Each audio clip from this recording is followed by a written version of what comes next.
It's time for Mornings at 8 with Jonathan Mark on AM 1480 WLEA.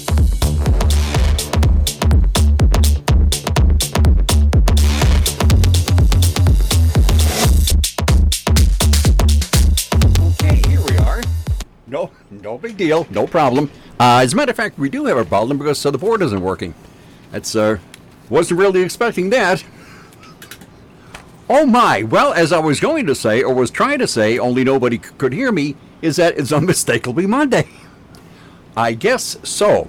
Okay, very good. Well, this is kind of interesting. Now I'm in the other room, and all my stuff is in that room, and I'm in this room. Well, Jonathan, you're in luck because we found a very interesting clip from the old archives from July back in the 1990s that has you on it, crashing the 910 local.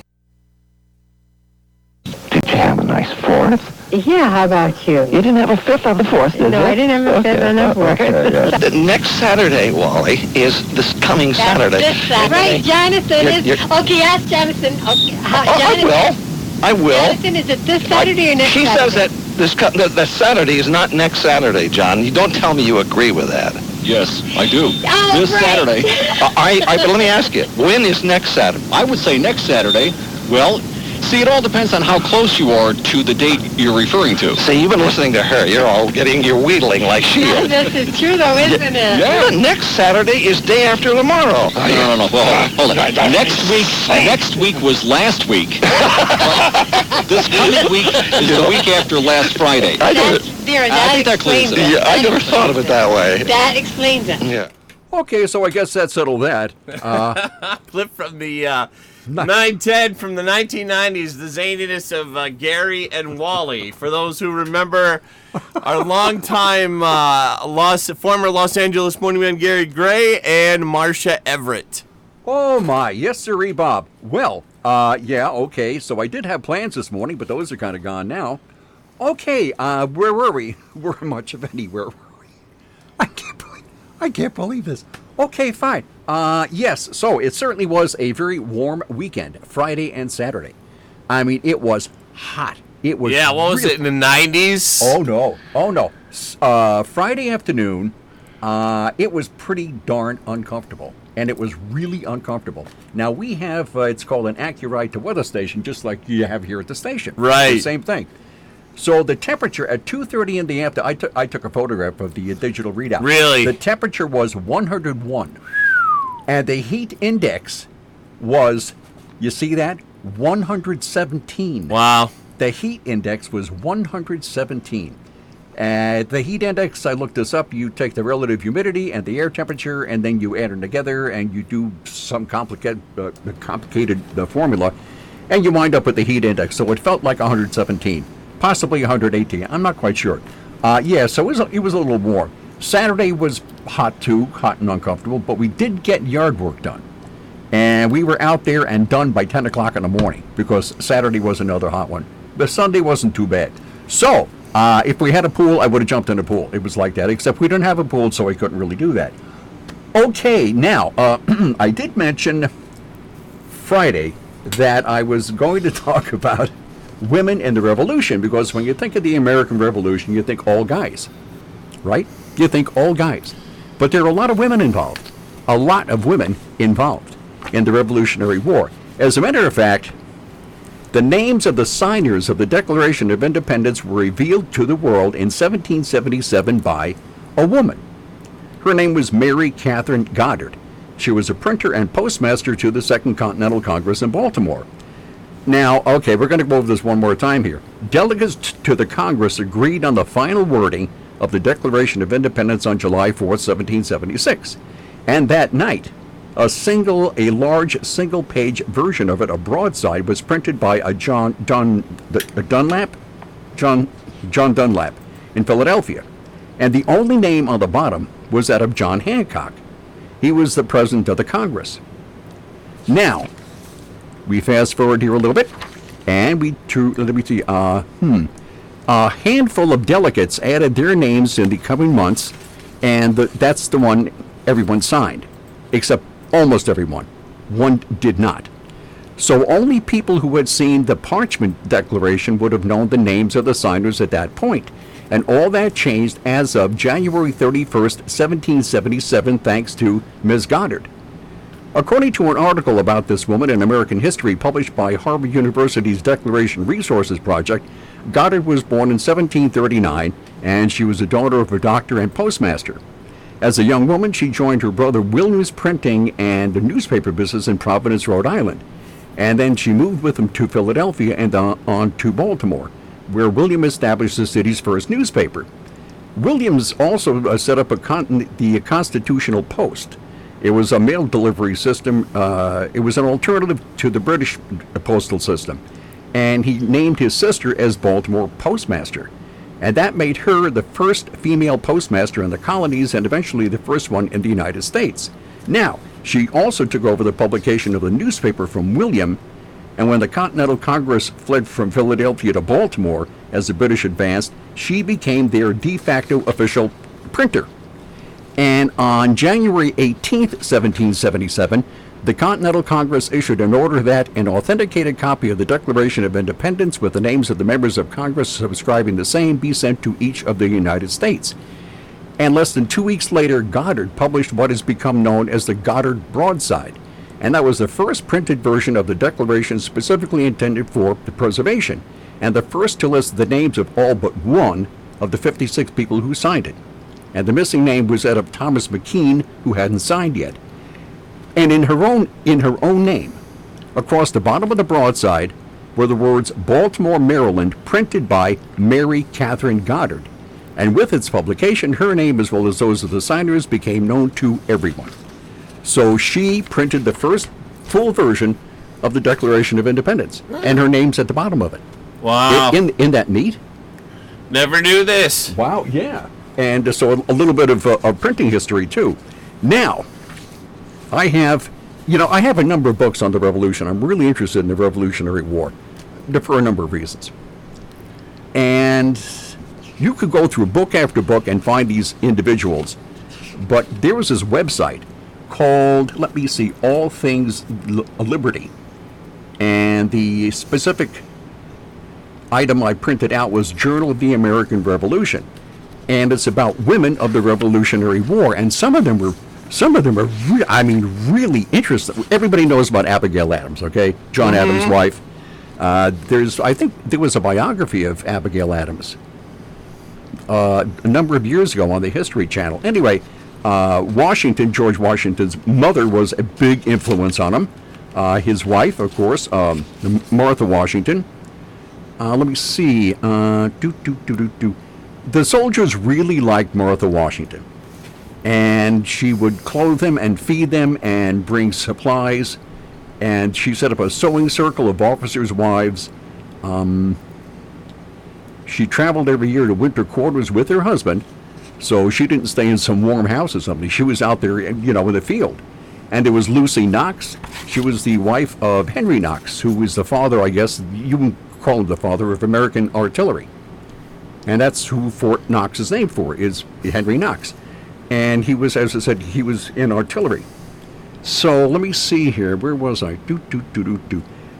Although Lucy Knox was at times thought to be aloof, she was kind and generous, never hesitating to share her and Henry's food with starving men and giving aid to the sick and injured. And Lucy gave up her entire Loyalist family, never to see them again, to marry the man she loved since she was 14 years old. So her whole family was Loyalists, and she was a patriot. And to support Henry when the Continental Army encamped at Valley Forge for that bitter winter, Lucy arrived along with other officers' wives. General Knox and his wife were living in a large stone house beside the artillery park. And along with Martha Washington and Kitty Green, Lucy became a supportive and caring hostess to cold, ragged, and hungry officers. And she stayed with her husband. They didn't have a permanent home until they had been married for over 20 years. So she gave years and years of her life to aid the revolution, the revolutionary. This would be a good topic for Gary Ostrower or Dr. Dick Waddy. Oh, absolutely. Yeah. Let me see. Bring this up. Who else? Mercy Otis Warren. She was a writer and a playwright and very patriotic. And she wrote a number of pieces dealing with the fighting the British. There was, what else? Catherine Moore Barry. Now, there was a famous battle, the Battle of Cowpens, and that was in South Carolina. And Cornwallis, General Cornwallis, was moving north.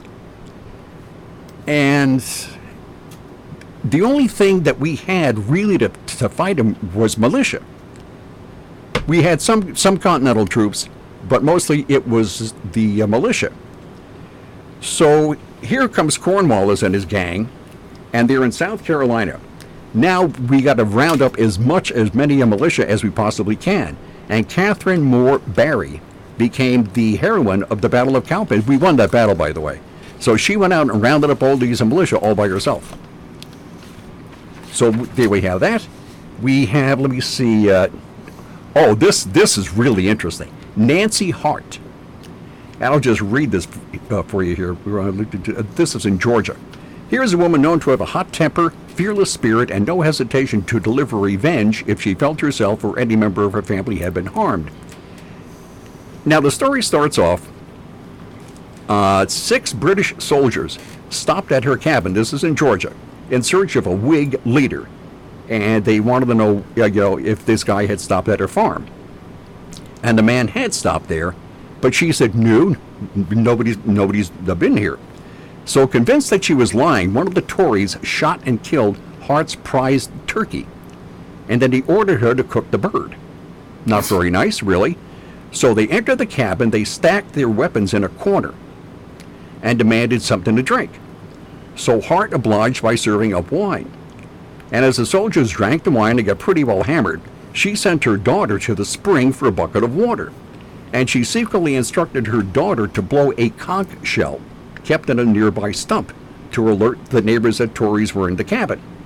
So as Hart served her unwelcome visitors and passed between them and their weapons, she began to pass the muskets through an opening in the cabin wall to her daughter, who had slipped outside to the rear of the house.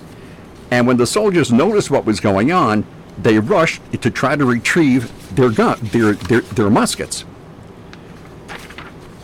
So she picks up one of the guns, and she says she gave warning that she would shoot the next man that moved.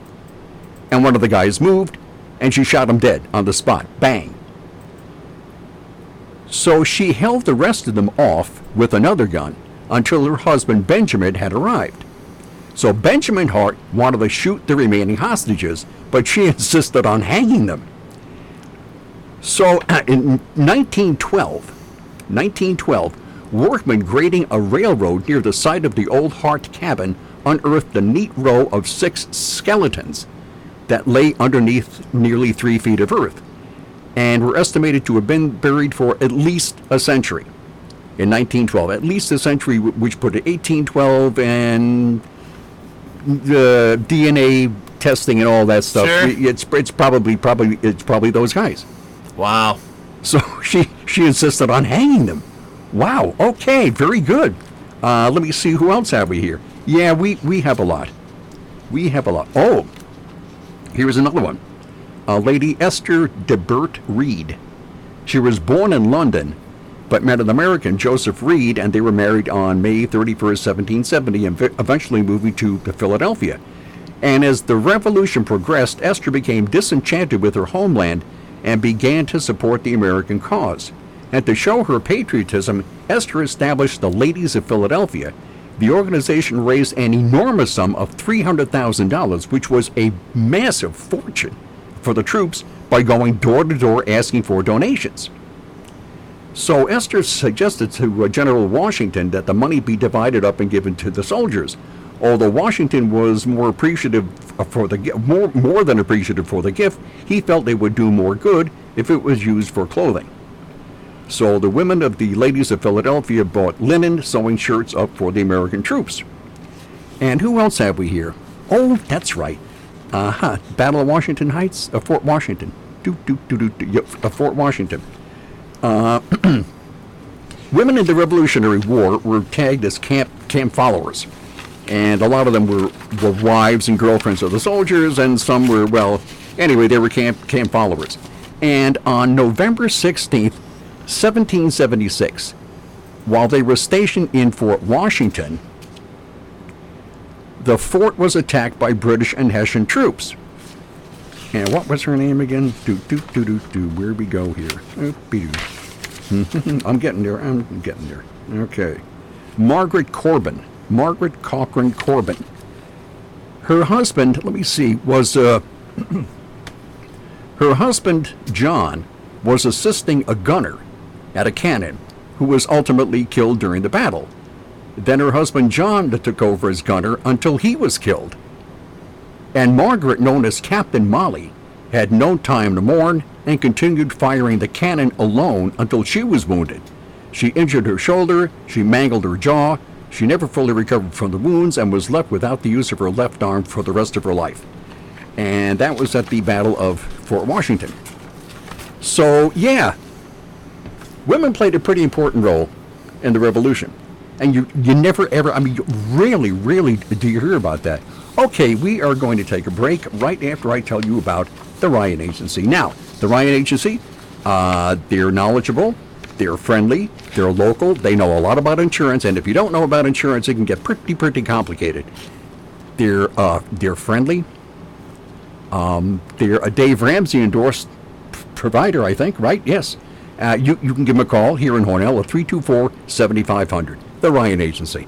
New to golf or seasoned veteran, you'll enjoy the casual, relaxed atmosphere of Vanderview Golf Course. 2 miles from downtown Alfred on Waterwells Road, Vanderview is a 9-hole executive-length golf course with a driving range on one side of the road and the course on the other. Family-friendly and fun recreation for everyone. Greens fees are one price for unlimited play, $9.50. High school students, only $5. Children 12 and under with an adult, no charge. You can play up to 18 holes or 9 holes with a cart and get the second 9 holes at no additional charge. Ladies and senior golfers who don't hit the long ball, Vanderview's got the executive length that's just right for your game. And new this year, a season pass for only $100. That's a lot of golfing fun for a very little bit of money. Vanderview Golf Course, 2 miles from downtown Alfred on Waterwells Road. Vanderview Golf Course.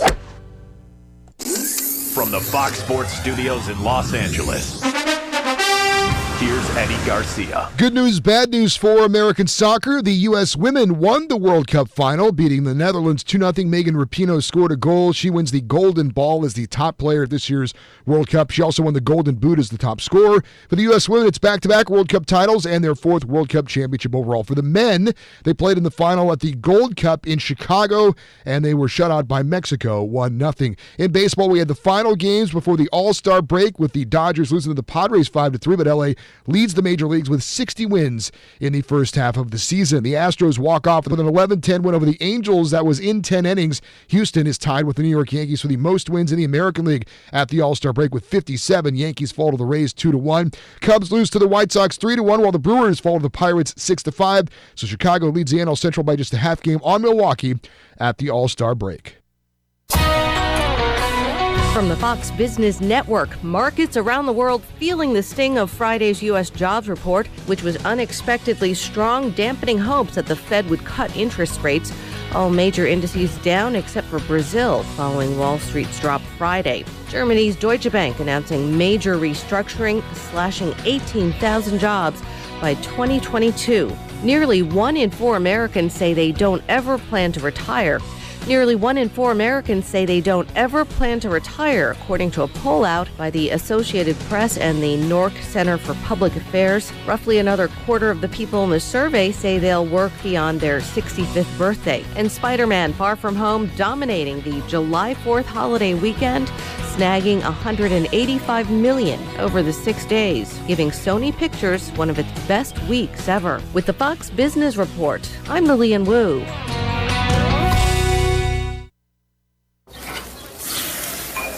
Summer is here, and Matt's got the barbecue out all ready to grill. That's why he trusts Super Polygrip, so he can enjoy his steak with full confidence. Polygrip. Sounds like there's a party going on.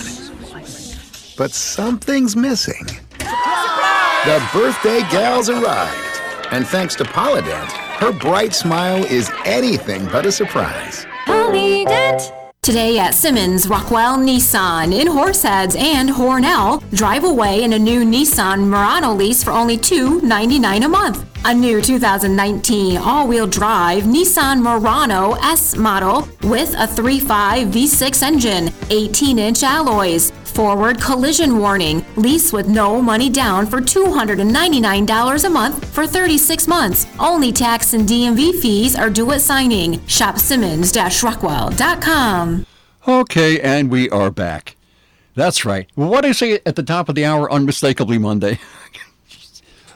Oh, man, yeah, it was certainly unmistakably Monday. Well, I'm back in the seat now, and everything's working now. Of course, now it's the end of the show, so there you go. Yeah, that's right. Here's a sign that we might really be in the end times. I don't know about that, but this was on ABC News. It was about a flash mob made off of $30,000 worth of clothing in 30 seconds. But there was a North Face clothing store in Wisconsin this week, or last week, I guess. And it took place in Pleasant Prairie, Wisconsin. But this is on the store's surveillance camera.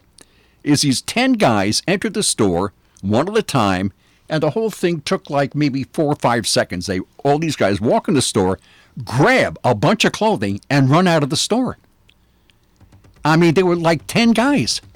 They stole $30,000 worth of clothes in 30 seconds, and it's all on tape. It's amazing. And they just walked in, stole this clothing, and ran out. Yep, I think the end is closer than we think. As a matter of fact, this seems to be the end of the show, and I will see you tomorrow at 8:05, and I certainly hope everything's working in here. Bye.